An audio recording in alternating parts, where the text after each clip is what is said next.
lievertjes. Hoi. Hey. Hey Joke.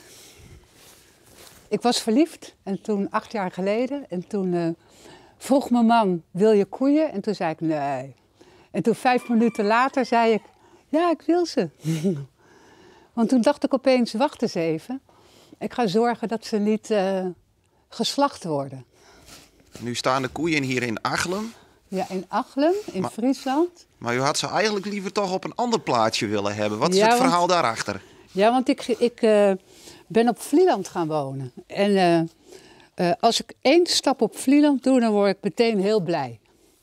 En ik wilde ze ontzettend graag op Vlieland hebben. En toen vroeg ik of ik een weiland kon huren. Maar er is niet zoveel weiland op Vlieland. En die weilanden die worden gebruikt voor de paarden. En toen was er een wachtlijst van 10 jaar. Dus vandaar dat ze nu hier staan. Grappig, hè? En hoe vaak komt u hier nou op visite? Ik kom 2 keer in de week. En als het kan 3 keer. Hé, Brechtje. Hé, lievertje. Hé. Ja, nou hebben de meeste mensen, als we het mogen hebben over huisdieren, die hebben een hond of een kat. Ja. Maar meestal niet een koe. Nee, ik heb op een boerderij gewerkt. En toen merkte ik dat ik koeien heel erg leuk vind.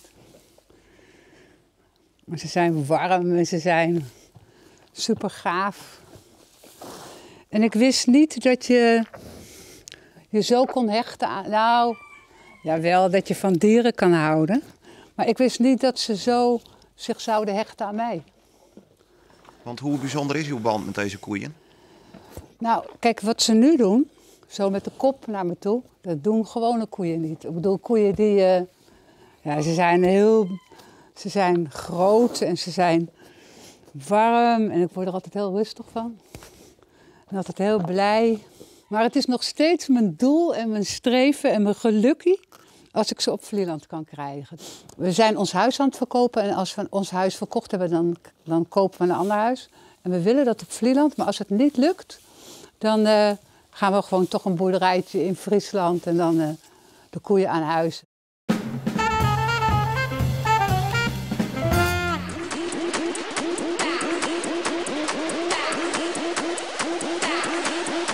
Nu is het nog hartstikke rustig hier, maar zondag 17 februari om 2 uur gaat het hier helemaal los. De internethype, Do the Harlem Shake, is een internethit in Amerika die meer dan 5 miljoen keer is bekeken. Ik wil hem ook doen in Leeuwarden, daar heb ik jou voor nodig.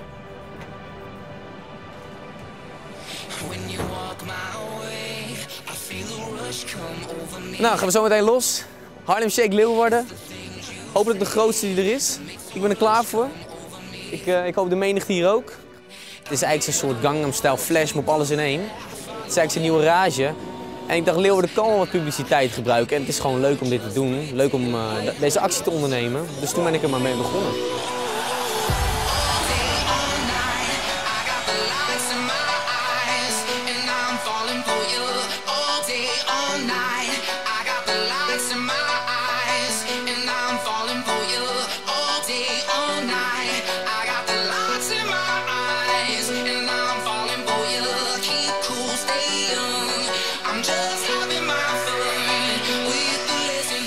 Waarom zijn jullie niet verkleed? Wij zijn niet verkleed. Nou ja, we werden vanmorgen wakker en we dachten van dit is best zo.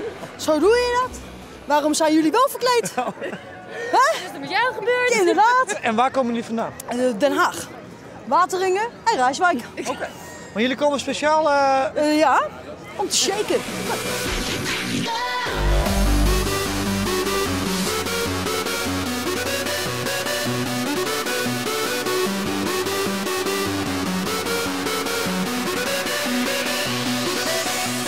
Is iedereen er klaar voor? Is Leeuwarden er klaar voor? Maar op het moment dat die beat valt, wat gaan we dan doen? Helemaal los! Kom op jongens, kom op. Laat je gekste moves zien, gekste moves. Kom op, hey! Kom Kom op, allemaal! Kom op! Yeah!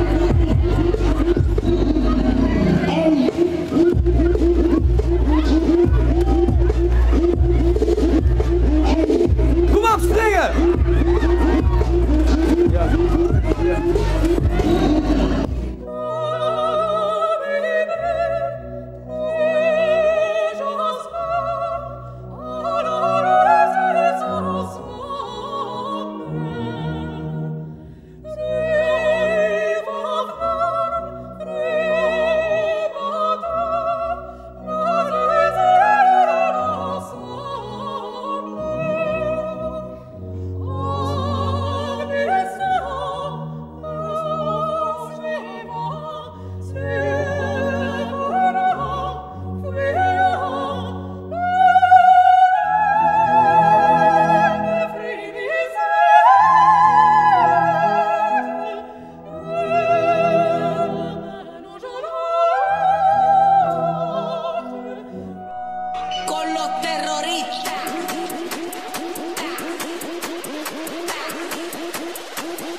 Harlem Shake.